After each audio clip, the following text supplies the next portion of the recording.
Good evening all of you. Welcome to Education Networks new class.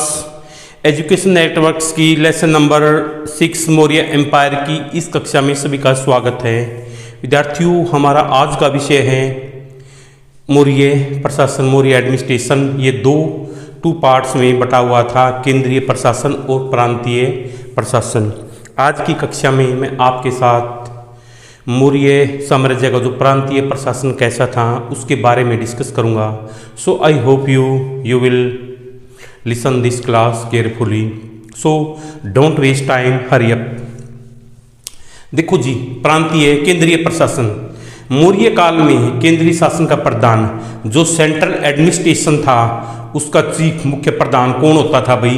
राजा होता था। जो राजा होता था उसका जो साम्राज्य पर शासन करता था, तो केंद्रीय प्रशासन का प्रधान भी उसमें कौन होता था? मौर्य साम्राज्य में राजा ही होता था। मौर्य साम्राज्य का स्वरूप राजतंत्रात्मक होता। स्वरूप कैसा था? राजतंत्रात्मक। मौर्य सम्राट जो मौर्य राजा था, सर्वोच्च सेनापति, सर्वोच्च न्यायाधीश था, सर्वोच्च कार्यपालिका, इन तीनों का ही सर्वोच्च सेनापति, न्यायाधीश और कार्यपालिका का अध्यक्ष कौन माना जाता था? जो मौर्य सम्राट, मौर्य राजा ही माना जाता था। उसका स्वरूप कैसा था? राजतंत्रात्मक। राजा की सहायता के लिए जो किंग होता उसकी सहायता के लिए क्या? एक मंत्री परिषद का गठन किया गया था। मंत्रियों की एक परिषद थी, उसको गठित किया गया था। परिषद के सदस्यों को जो मंत्री परिषद बनाई गई थी, उनकी नियुक्ति, उनका सिलेक्शन कौन? जो राजा ही करता था।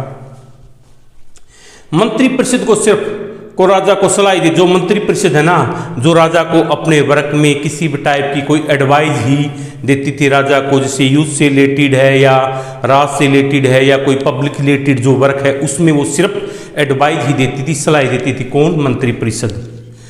मंत्री परिषद व राजा के द्वारा मुख्य रूप से नीति निर्धारण, नीति को बनाना का कार्य किया जाता। मुख्य रूप से नीति को कैसे लागू किया जाए, कैसे बनाया जाए, ये काम ही किया जाता मंत्री परिषद व राजा के द्वारा। नीतियों को लागू करने का अधिकार कार्य, जो नीतियां बनाई गई हैं उनको लागू करना, उनको किस तरह से उनका अनुसरण करना, किस तरह से उनको पब्लिक में या आम जनता पे उनको लागू करना है, इसका कार्य किसके? जो मंत्री परिषद के अधिकारी थे उनके द्वारा किया जाता था। इस उद्देश्य को पूरा करने के लिए जो ये एम था, इस एम को कंप्लीट करने के लिए 18 डिपार्टमेंट्स मतलब 18 भागों का गठन किया गया था। मौर्य साम्राज्य के दिन में 18 भाग बनाए गए थे, 18 विभागों को बनाया जाता था। प्रत्येक विभाग को क्या कहा जाता था? तीर्थ। जो 18 विभाग बनाए गए थे उनको क्या नाम दिया गया था? तीर्थ का नाम दिया गया था।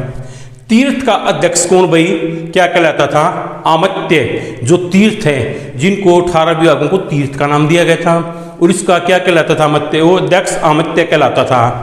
उसको क्या कहा जाता था? समाकर्ता, सन्निधाता, मंत्री, व्यावहारिक, मंत्री परिषदाध्यक्ष, प्रशासता, आटविक आदि प्रमुख आमत्य थे। कौन कौन भाई? देखो ये आमत्य कौन कौन थे? समाकर्ता, सन्निधाता, मंत्री, व्यावहारिक, मंत्री परिषदाध्यक्ष, प्रशासता, आटविक आदि प्रमुख आमत्य थे। ये है हमारा भाई जो मौर्य साम्राज्य में का केंद्रीय प्रशासन का स्वरूप कैसा था। आपसे एग्जाम में पूछा जा सकता है कि मौर्य काल में जो केंद्र का प्रधान, केंद्रीय प्रशासन का प्रधान कौन होता था? राजा।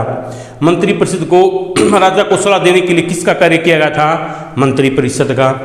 और इसकी क्या भाई इसको इस उद्देश्य को जो मंत्री परिषद बनाई गई थी, इसके जो उद्देश्य होते थे, नीतियों को लागू किया जाता है। इसको पूरा करने के लिए कितने भाई?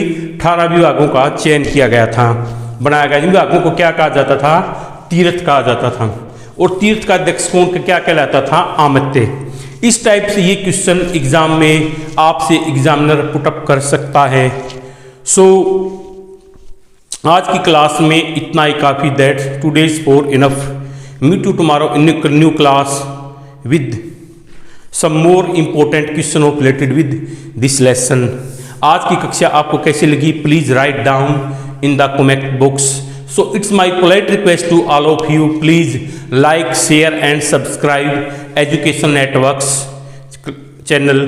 आपसे रिक्वेस्ट है कि मेरे स्टेटस को 89, 100, 99 इतने लोग हैं जो इतने पीपल हैं उसको मेरे स्टेटस को चेक करते हैं, बट एजुकेशन नेटवर्क चैनल को कोई लाइक सब्सक्राइब शेयर नहीं करता। सो इस लेसन से related video time to time लेने के लिए इसको लाइक करें, शेयर करें और ज़्यादा से ज़्यादा इन कक्षाओं को देखें। ये कक्षा आपके एग्ज़ाम के पॉइंट ऑफ व्यू के लिए इम्पोर्टेंट हो सकती हैं।